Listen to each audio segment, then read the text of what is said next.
Quickfill gasoline is made right here in America. United Refining Company, who operates Quickfill, refines its gasoline from North American crude oil in Warren, Pennsylvania. When you buy United Refining Company gasoline at Quickfill, you keep jobs and businesses in America, and you keep American families strong.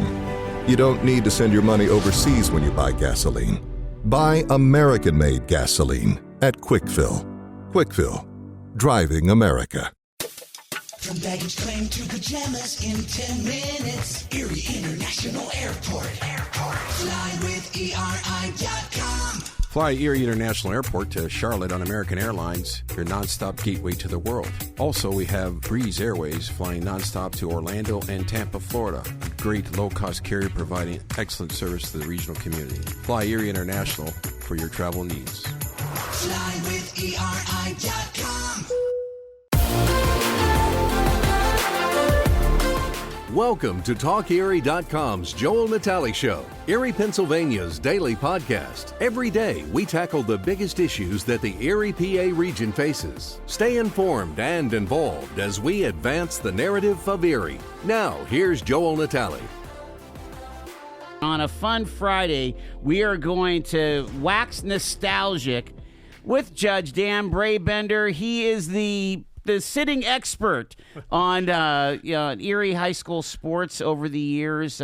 Judge, good to see you, sir. Good to see you. Thank you very much for inviting me. I appreciate it. You know, I was thinking, here we are in the NFL football playoffs, and it just reminded me of all of those guys that came through Erie, grew up in Erie, Western Pennsylvania, always known for football. And how many of them got to a place where they could experience like what a Freddie Biletnikoff could experience, being in the Super Bowl or something like that? That's a big deal. Well, not many, that's for sure. Freddie Biletnikoff is definitely in a class of his own. No doubt, no doubt. I mean, they named the College Pass Catching Award after him, the Fred Biletnikoff Award. That's pretty important, not to mention that McDowell and Prep's old coach, Joe Moore, they named the Lineman of the Year award after Joe Moore. Oh, my goodness. Two Erie guys and two of the most major awards in football. And, of course, Joe Moore had a famed coaching career, right? I mean, well, true. He started at a small school in eastern Pennsylvania, came to McDowell, had great success, later went on to south of Pittsburgh there, Upper St. Clair. Yeah, wow. He coached at Temple. And eventually he made a big name for himself at University of Notre Dame. Talk about, I mean, I don't know how far back that your research goes, but, football really kind of came into its own after World War II. But really, before the war, college football was a huge deal, right? College football was huge. It got really huge in the 1920s. When things were going very well in the country before the Depression. Mm-hmm. Of course, there was no television, there was radio, but they would pack stadiums everywhere just to see the game. Yeah, so you think about, even in our neck of the woods, a school like Allegheny, which was considered, an elite school, had their ririvalries and played back in those days, right? And sometimes the small schools would play the major colleges as well. Like Little Center College in Kentucky, I think in 1916, upset Harvard, which was the big-time, major college football school at that time. Sounds like Eastern Illinois and Notre Dame recently, right? Northern Illinois, right. That was something. But I like those olden days. Those are the days I really like to research. My football research goes back to about the turn of the 20th century into the 21st century. And one fellow that I did write about, I told you that I wrote this book about the sports heroes of the Erie School District. Mm-hmm. Hunter Scarlett was an interesting character. He played for Erie High School, was a graduate in 1903. Wow. And he went on to the University of Pennsylvania, where he became a major star. He was a very good athlete locally here. His brother was a good athlete. He went to the University of Pennsylvania. He became an All-American. Now, the Associated Press or United Press International, they did not have All-American teams at that time. Okay. But like every newspaper and every magazine, like Look Magazine, Life Magazine, they would all have All-American teams. And Hunter Scarlett from Erie, PA, was the only person that year to make every All-American team. In other words, if there was a Heisman Trophy in 1908, I believe it was, he would have been the Heisman Trophy winner. And he had an interesting life as well. He went to University of Pennsylvania Medical School, and when World War I broke out in Europe, he moved to France about 1913, 1914. He ended up starting what was called the American Ambulance, which was a war hospital. Okay. And what he would do every evening at dusk, he would drive through the shelling and the potholes, bomb holes, up to the front line at the Marne battlefield, and throughout the night, with poor equipment, poor lighting, he would spend the entire evening until dawn operating on, French soldiers, even German soldiers. Goodness. And he was an ophthalmologist. Okay. So you can imagine with the poison gas and the shrapnel of World War I, what he went through.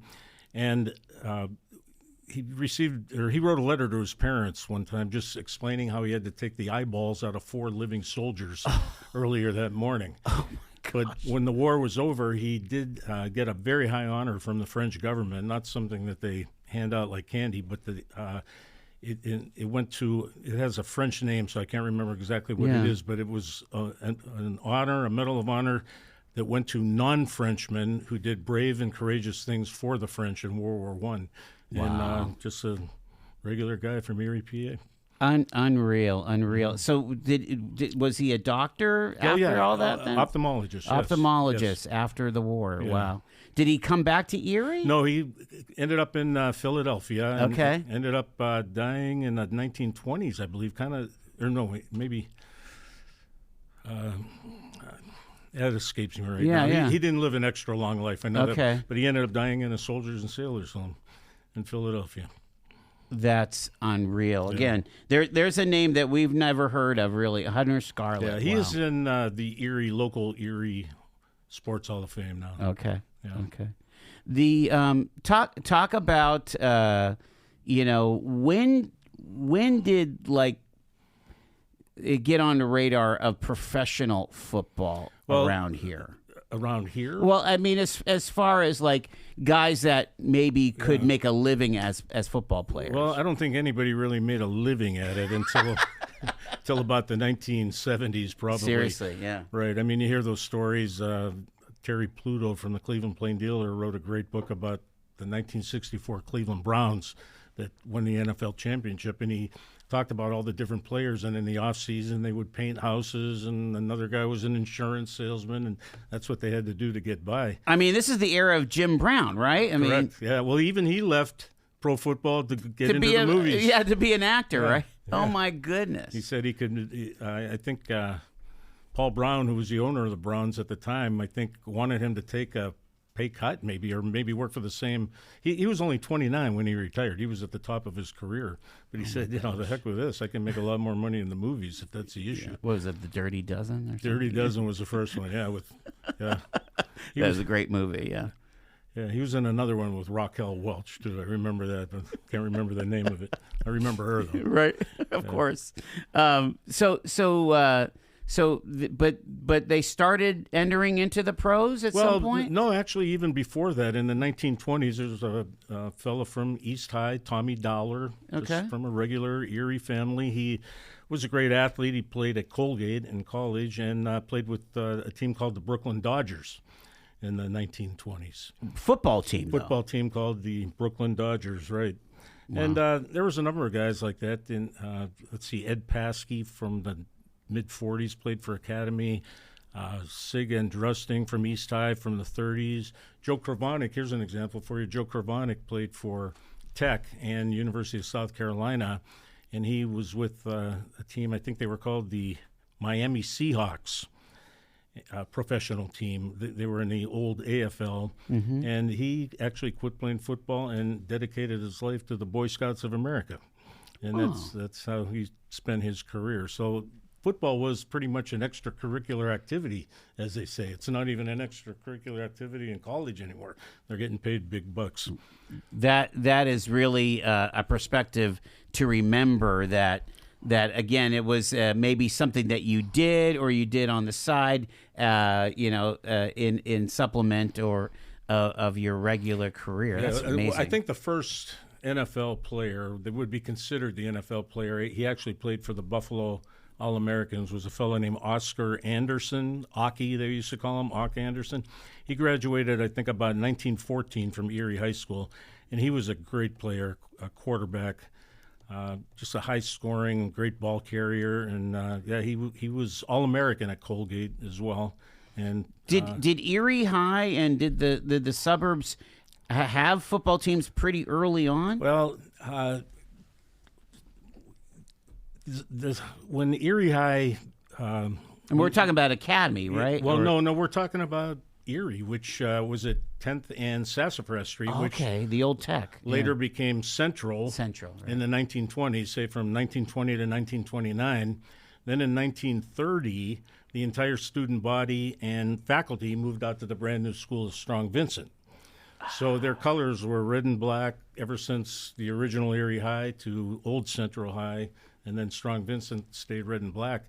And one interesting little note, Strong Vincent, of course, was called the Colonels, and everybody thinks they were called the Colonels because of Strong Vincent. That's really not the case. When it was Central High School, they were called the Fighting Colonels, and that name just happened to follow the student body and the faculty when they moved out to the new school of Strong Vincent. But they had a team, and where do you remember, where did they play? Any idea? Oh, the old Erie High School. They played at there used to be a football field at about 7th and Cherry. I forget what they called it. Yeah. There was also a field on West 10th Street, where the between Peach and Sassafras on the south side, there's a church there now. I forget the name of the church. Yeah. It'd be kind of kitty corner from the cathedral. Yeah. But more in the middle of the block. I know they played there. Erie High School started football probably in the 1890s. There's not real competent evidence, but you can get pretty good records from about 1900 on. And then when East was founded, like in 1919, and Academy around the same time, they had football teams right away, really. Okay. Yeah, and then Tech, once the new school of Strong Vincent was built, the old Central High School sat vacant for a year. Then in 1931, that became Technical High School. Right. So did they end up having games behind Strong Vincent in that field? I don't recall any. Because at some point they had to move to Veterans Memorial Stadium, right? That opened in 1924. Okay. Okay, and before that, they used to play at what was called Athletic Field, which is today Ainsworth Field. I don't recall any official games behind Strong Vincent because actually it's not even really an official size. It isn't? The way that there used to be a track that went around and it kind of cut off the corners. Right. I remember playing there in grade school a couple of times. Explain to the listener, and we got to take a break soon, but people need to understand what a game like a Vincent Academy, Vincent East. They were insane back in the day, right? Yeah, they were huge. Football was big in Erie, particularly after the war, not just in Erie, but everywhere. You know, the returning GIs, and it was before television, and people were looking for things to do. And I think in 1946, 1947, Tech and Vincent playing at the Erie Stadium, 18,000 fans. You know, and it was routine to have 14,000, 16,000. When Prep played Tech in 1946, with all the returning veterans and the people interested in the game and kids sneaking over that east wall when it used to be real small at the stadium, there was about probably 22,000, 23,000. And the official account is somewhere around 21,500, but that doesn't count the senior passes, the bands, the cheerleaders, everybody that snuck in. About 23,000 were at that game. Who won? Tech won that game. I think it was 14-7. He says, as a Rambler. Judge Dan Brabender is with us here, and Judge, you said in one team there were two NFL greats. Tell us that story. In the backfield, right? Academy in 1936 had a good football team, and football was considered by college coaches in Erie in the 1930s to be a very good brand. But Out of Erie Right. was known for it, yes, huh? and two fellows that played for Academy, Bob Thurbin and Al Grigo, both went to the University of South Carolina. There was a coach, Rex Enright, who loved the ethnic grit of Erie boys, particularly on the east side. And, Really? Yeah, he recruited innumerable. In fact, I think it was the 1940 South Carolina Gamecocks. Out of their starting 11, I mean, now that's when 11 played offense, 11 played defense. Right. They were on the punt teams, they were on the kickoff teams. Out of the 11, 7 of them at one point were the 7 of the 11 starters were from Erie. That is a phenomenal story. Yeah, and I don't think anybody in decades has played football at South Carolina from Erie, but the scribes down there, in the Carolinas, when a game was coming up, they'd say, well, North Carolina's coming in town to play Erie University. Yeah. And both those guys made the NFL as well. Did they Yeah, really? Yeah, there were, there was a handful of Tech guys, Ken Webb from Academy, Al Grigo, Bob Thurbin from Academy. There were, I'd have to think about it. I feel like because we kind of experienced this in more recent years, since the 2000s, with Iowa and Mike Mitchler at Prep. Where there's like this synergy where a D1 school can get fed by Right. A trusted high school coach, right? Very true. Very true. I have it right here, actually. Yeah. USC's starting 11, 6 out of the 11 were Stan Nowak from Tech, a fellow named Hatkovich, Kravanik, which I mentioned, the guy that was in the Boy Scouts, Steve Nowak from Tech, Al Grigo, DeWitt Aerosmith from East High. He died in the World War II. And then here's what it was, the 7th, Krotozinski was his name. He was the first player off the bench, and he was from Erie. So that is fabulous. and they did well. South Carolina, good football school. Yeah. Well, I mean, while we're talking about the war, obviously the underage kids are still playing football here, but did they go into the service necessarily versus they wouldn't have been able to be recruited for college, did they? If you were drafted, you had to go. Yeah, There's yeah. no question about that. Plus, there was a real spirit of patriotism, Absolutely. too. And many athletes in any sport, Major League Baseball, football, their careers were halted by 2, 3, 4 years in the service. Guys, you look at guys like Ted Williams, he had such great career stats. If he'd have had those years during the war to add to that, it would have been really incredible. Bob Feller, pitcher for the Indians, another one. Well, yeah, and I'm thinking about everybody knows the series, The Band of Brothers, and one of the patrol leaders, one of the lieutenants, was Buck Compton. He was a superstar at UCLA, and then Right. he was a college man, and then went into the war as an officer. And it kind of that athleticism meant a lot. And I actually have a list in this book of. Might take me a minute to find it. Of so like go ahead. veterans or something, Of Erie athletes who died in World War II. Oh, my City gosh. of Erie athletes, I believe. yeah.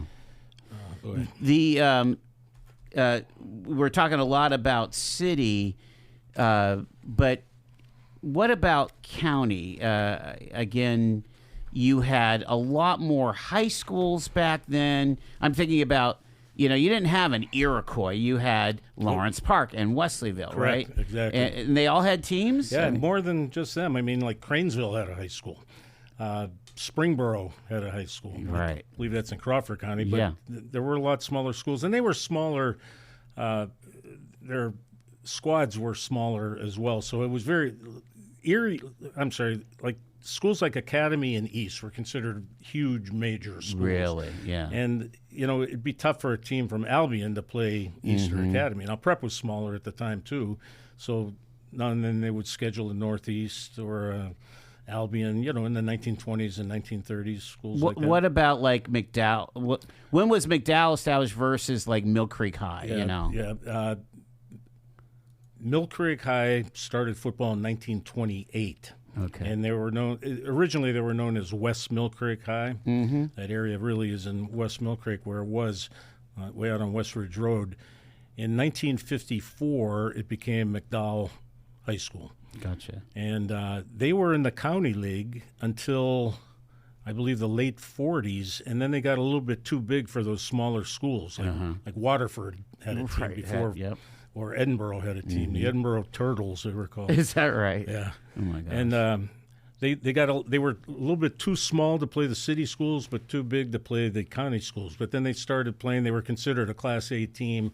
I'd say about probably the late 40s, and then they were regularly playing the East Vincent's Academies. Did we play? Did our big schools play Pittsburgh schools, either City League or Whippy schools? Did better than that. Academy would travel to Atlanta, Georgia, to play at Atlanta Tech or Richmond Academy.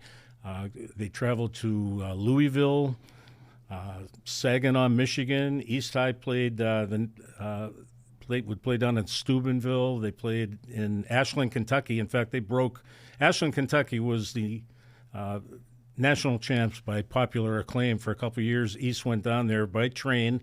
Took them a couple of days to get there, and they upset Ashland, Kentucky. And when this was about 1931, and when they came back to town, they said there was such a mob of people at Union Station greeting those football players as they came back to Erie. It was really something. All year round, Frontier Home Products and Design has what you need to make your home comfortable and beautiful. Relax on a new timber tech deck designed by Frontier's experts. A new fireplace from Frontier Home Products Fireplace Gallery adds warmth and serenity to any home. Beauty and versatility at Frontier Home Products and Design Center, 4213 Peachtree, East 5th, next to the Bayfront Highway. Frontier Home Products and Design Center. Discover a new frontier.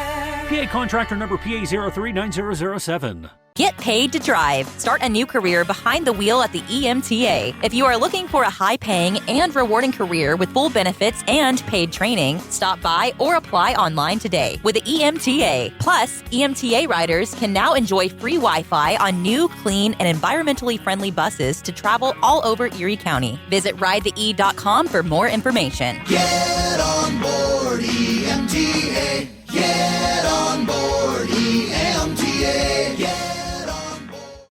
It's pretty poignant, the number of athletes that we lost during the war. Yeah, one was Jack Laraway. He was an East High student, went on to star in college as well. He died in a plane crash in World War II, but when I was researching his life, I came across or compiled a list of many excellent high school athletes from Erie who died in World War II. I have the list here. I can give it to you in alphabetical order if you like. It goes. It's a lot. Go ahead. Yeah, I'll try to make it quick. Clarence Adams from the Academy class of 44, killed in action in the Philippines. Donald Adams, Academy class of 39, killed in action in France. DeWitt Aerosmith, he was one of those South Carolina boys. He was killed in action in France. Al Bernardini from Academy, class of 41, killed in Germany. John Buckland, East 37, killed in Germany. Johnny Chimeni was a great athlete. East, class of 1938, killed in France. Alcine Flacco, Academy 42, killed in Burma. I mean, these guys were all over the world fighting. I mean, I could go on and on. Bill Coyne from East, class of 42, killed in action in the Pacific. Wow, he was, 18, 19? Jack Dishinger, East High 37, killed in Japan. Edgar Gaudio died of wounds in the Philippines. He was from East 35. John Jablonski from Tech, class of 44, killed in France. Harry Kotowski was one of Erie's greatest track runners. He cleaned up at the stadium his senior year for East. He was killed in action in France. Charles Kettering, Vincent, 39, killed in France on D-Day. Jack Knox killed in the South Pacific, Vincent, 41. Walter Lundstrom, East 41, killed in action in France. Carl Mango from Academy, he was a little older, class of 24. That's what they Academy. named the boys' baseball league Exactly. after. They had a league named Carl after Mango. Carl Mango. Wow. And everybody wondered who the heck was Carl Mango. Right. Well, Wow. now you know. He was A war hero. Yeah, he was a war hero. He was killed in the Philippines. Johnny Marabito from your Little Italy over there. Yeah. Vincent, class of 36, killed in Germany. Clem Martin, one of the greatest track stars. He was one of they called him the Miracle Milers or something. He was a mile champion. He died of wounds in North Africa. Vincent, 40. Lee Nyberg, Vincent, class of 32, died of wounds in France. Richard Pratt from Vincent, class of 40, killed in Italy in 1944. Harold Pataskowitz from East, class of 41, killed in action in Luxembourg. Giocondo Ruffini, he was a basketball star at Vincent, class of 42. He was in the Air Force, killed in China. Dan Snell was a football star. He and his twin were stars. This one died of wounds in Belgium, Academy 32. Joe Sirachi from Vincent, class of 39, killed in France. Walter Trout from Academy 41, killed in Austria. And Jimmy Ut, who would be Jerry Utt's brother from the Vincent class of 44, he was killed just weeks before the war ended. April 6th of 1945, he was killed. And if you recall, I believe it was about April 30th when Hitler was killed. And so it was about a month before the war was over. I mean, if you was it in Europe that he passed? In Germany. In Germany, So he was wow. that far. I mean, he Oh, my gosh. just did not make it to the end of the war. And this is a list I compiled. I mean, there could very well be more. I mean, I concentrated mostly on basketball, football, and track. Right. So, I mean, there could have been other swimmers and... Well, you know, you mentioned a couple of things. You mentioned some fellas that literally had gotten their high school degree, went overseas, and didn't make it within months. And then you have some that were obviously probably dads, fathers, you know, the guys that graduated, you know, from in the mid-30s. Right. And, you know, probably established families either were drafted or enlisted and didn't make it. Yeah, Wow. it mentioned swimmers. There were a pair of swimmers. John Nelson, he was from the Vincent class of 1966, and Dave Callahan from the Tech class of 1966. Both these boys were killed in Vietnam, and their lives were so parallel. They were born a month apart. They were drafted into Vietnam, or no, they joined. They enlisted yeah. 1 month apart. Wow. They were sent to Vietnam exactly 1 month apart, and they were both killed north of Saigon there 1 month apart. And I actually, when I was in Washington, D.C., I visited the Vietnam War Memorial, and I'm sure you've been there. You've seen all those panels. I think there's 28 panels or something of that nature, and their panels, well, here, there's 140 panels, actually, of the names of the dead, and theirs are just 2 panels apart. And they were both almost at the same eye length, horizontal. Wow. And it's a pretty sad story. And they were both swimmers. They were great swimmers. They were rivals. One was for Tech, one was for Vincent, but they knew each other, competing against each other in water polo, things like that. But how similar their lives were. You know, they were born a month apart, died a month apart. In between, everything was 1 month apart in their lives. That really puts the sports in perspective, doesn't it? Yeah. We've been saying that that after the war is really when the NFL really got some steam, and you started getting some big names, what the Johnny Unitas and the big heroes. And we had some NFL heroes here in Erie, right? Oh, yes, we do. Talking about Johnny Unitas, though, I think football really became of age. They talk about the 1958 NFL championship game. To this day, they say it's the greatest game ever played. It's the first overtime game ever in football. And Johnny Unitas was a star of the Baltimore Colts, and they defeated the New York Giants in overtime 23-17. And I was a little boy sitting on my dad's lap, and I recall that's the first time I ever remember watching a football game on TV, and that was in December of 1958. But the game was so great, and so many people watched it on TV, then football started to explode. Now it's out of control. Almost every Division I game is televised somewhere. There's no doubt about it. There are some football greats, and we should probably just start at the top and share a little bit about Fred Biletnikoff and his brother, because you taught me about how his brother was a major athlete as well. Bobby Biletnikoff was a tremendous athlete. In fact, I said he was probably, as far as high school athletes are concerned, Erie's greatest high school athlete. Wow. He was all-state in football and basketball. He was a great baseball player. When a baseball game would be done, he'd run over to the stadium and compete in the high jump. Things like that. Goodness. And he went to University of Miami actually on a football scholarship. And that's when freshmen were ineligible. He was a freshman team quarterback. They went undefeated. When he was a sophomore at Miami, the Hurricanes, he broke all the sophomore records for a quarterback, passing quarterback. He did get injured midway through his junior year, and his backup came in and did pretty well. And that's when he decided, well, I'm going to turn to baseball. And he was, now Miami of Florida, of course, is a tremendous collegiate baseball school. Bobby Biletnikoff is the first Miami Hurricane ever to be drafted into Major League Baseball. Wow. And now there's just hundreds of them. But Right. Bobby played in the New York Yankees system, and he was elevated to AAA by age 21. In fact, he was the heir apparent to Mickey Mantle. They wanted him to take over Mantle's position in center field, but they might have promoted him a little too soon. Okay. Maybe kept him, in the minors a little bit longer. He had difficulty after a while hitting the curveball because his eyesight started to get a little bad. And he decided after several years to get out of baseball, and the New York Jets wanted him back in football, but I think he concentrated on golf after that. Okay. Well, that's not a terrible thing. And Freddie, he's known for football, but he was a great basketball player and a great baseball player as well. Wow.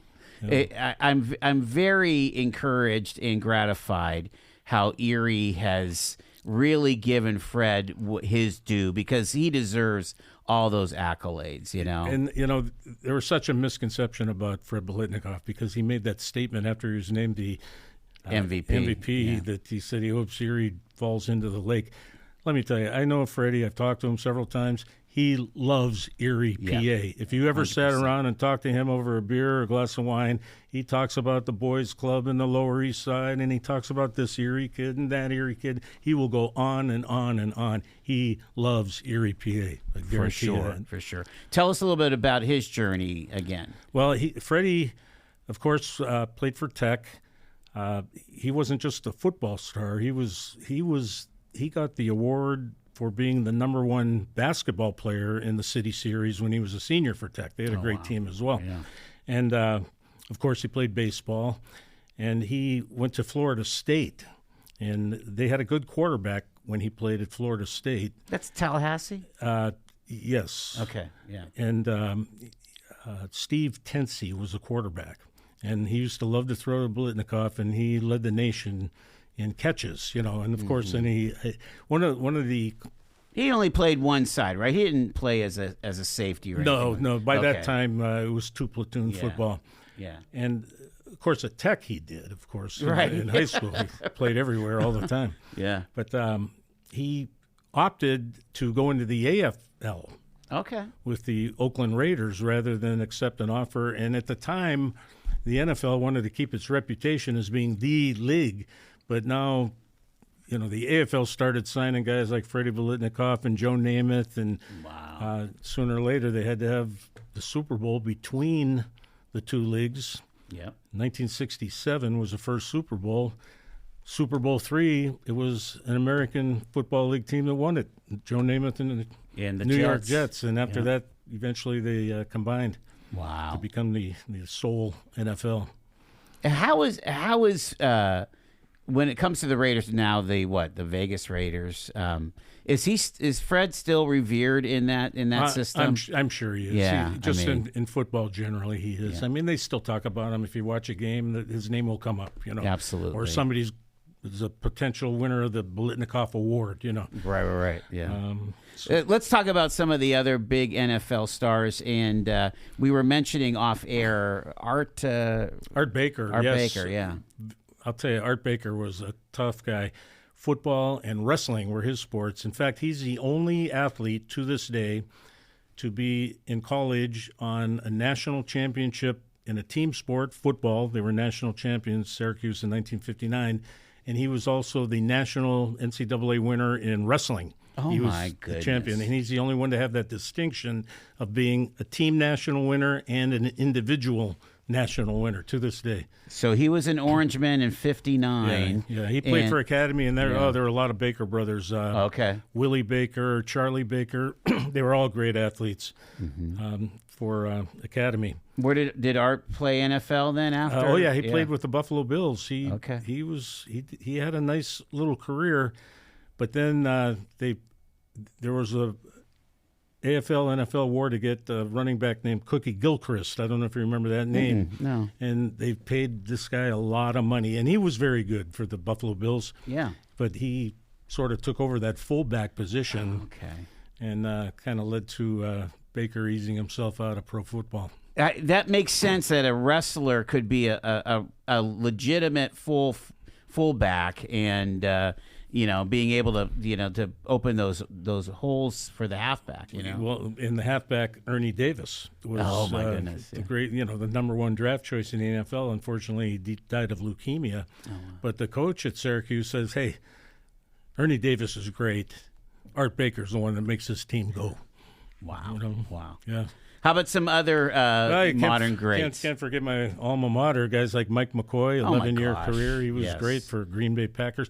Notre Dame, right? Notre Dame, class of 70 from Notre Dame. Played with Mike Kelly, my understanding is. Yes. They were opponents, actually, in high school. Mike Kelly was a star tackle for Butler. Okay. And they played against each other and then played together at Notre Dame. But Mike McCoy, we mentioned the Heisman Trophy before. I mean, that always goes to a quarterback or some tremendous running back. Mike McCoy actually came in 6th in Heisman Trophy voting. That's being a defensive lineman. He came in 6th his senior year at Notre Dame. Oh, my goodness. And, of course, we have Mark Stepnoski from Prep, All-Pro. He had a fantastic career playing center. Where did he go to college, Mark? He went to Pitt. Okay. Where Joe Moore also coached. I didn't mention he also coached. Right, at of Pitt. course, yeah. How could I forget that? Yeah. Have somebody like some of those Pitt guys will come and chew me out if I didn't bring that up.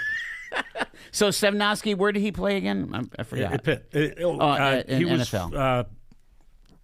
Oh my God. I got a mental block. Was he the Cowboys? Maybe, yeah. We're I can't believe I have a mental block here about Stepnoski. Yeah. Did he play for he played for 2 teams. Did he play for the Titans as well? We'll look it up here. Somebody's got to email me in. Right. I'm losing my mind on this one. But yeah, I mean, again, a lot of prep stars. Bobby Sanders was the NFL Defensive Player of the Year. Played for the Cowboys and also the Oilers. Houston Oilers. Yeah, I was thinking Titans. Yeah. And You were on the right track, right? It was the Cowboys. Yeah.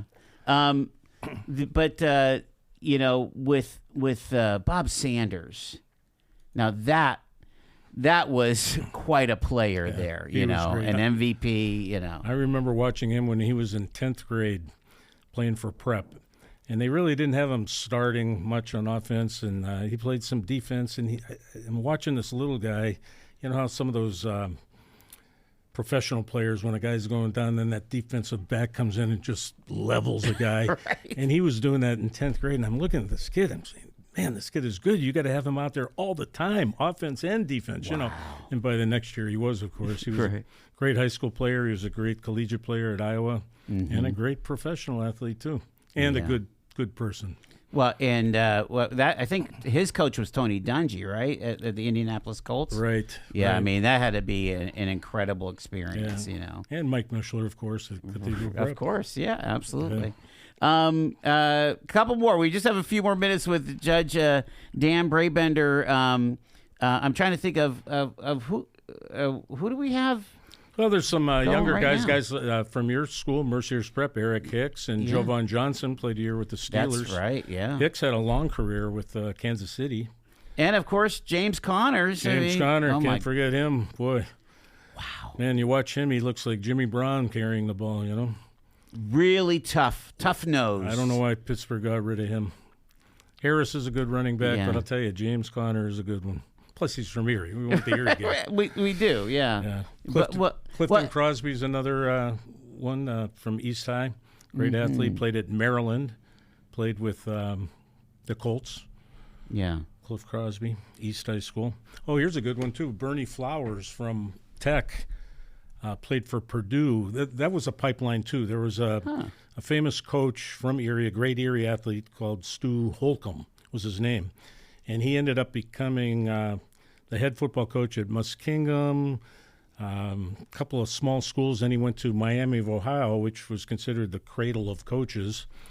And then he went on to Purdue, and he would get a lot of Erie boys going to these schools where he coached at. Findlay he coached at, too. Yeah. That's where guys like Babe Harkins and a lot of those old names from Erie played for him at Findlay.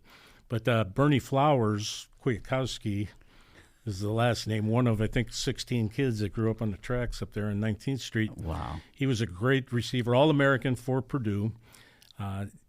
He passed away not too long ago, a few years ago, but he was so famous in West Lafayette, Indiana, that the most famous drive-in restaurant there, they name a hamburger after him. Oh, my gosh. The Bernie Flowers special or something like that. He was a Boilermaker. Wow. Yeah. He played with the Colts for a short while. And then he got married, and I guess his wife told him that's the end of football for you. You get a job to make some money.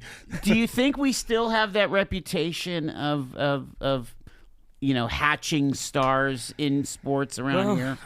You'd like to think so, but boy, there's so many teams and so many players, and I think Erie has always had its fair share. Basketball's another story. You know, we've only had one basketball player from Erie play in the NBA, S.C. Hollis. Is that it? He's the only one. Wow. Of course, there's such fewer number of basketball players as professionals in football. Well, and this might be a show for another time, but part of, I think, the issue is not necessarily in football. Football has stayed in the high schools, but all the other sports, basketball, baseball, these travel teams or these specialty schools are where they're developing all this talent, right? I mean, yeah, they sure are. I'm not a big fan of all that, but I'm old school. Right. I'm what you call a sports purist. You know what I mean? But it doesn't appear it's turning back. And this NIL business with the colleges is just out of control. Yeah, really is. Well, it has been really a delight to have you with us to share some of this expertise and some of this history. Always enjoy talking to you. Oh yeah. Let's mention real quick your new second volume. Yes, Erie's Sensational Murder Trials. The original was Erie's #1 bestseller of any book in the years 2022 and 2023. Fantastic. That's according to Warner's and Amazon. Just recently released is Erie's Sensational Murder Trials Volume 2. And that's also available at Warner's, and it's also at lulu.com, their bookstore, lulu.com. And pretty much the same thing. I've dissected 9 very interesting, compelling Erie, PA murder cases. Yeah. I mean, they're real Erie cases, if you know what I'm saying. Will you come back and talk through? We'll go through some of the stories. Oh, yeah. That would be fantastic. Love to. Thank you so much. Judge Daniel Brabender with us here on Talk Erie and the Joel Natale Show. You've been listening to The Joel Natale Show, Erie, Pennsylvania's daily podcast from TalkErie.com. Subscribe to our show on your favorite podcatcher and get involved by emailing joel@TalkErie.com.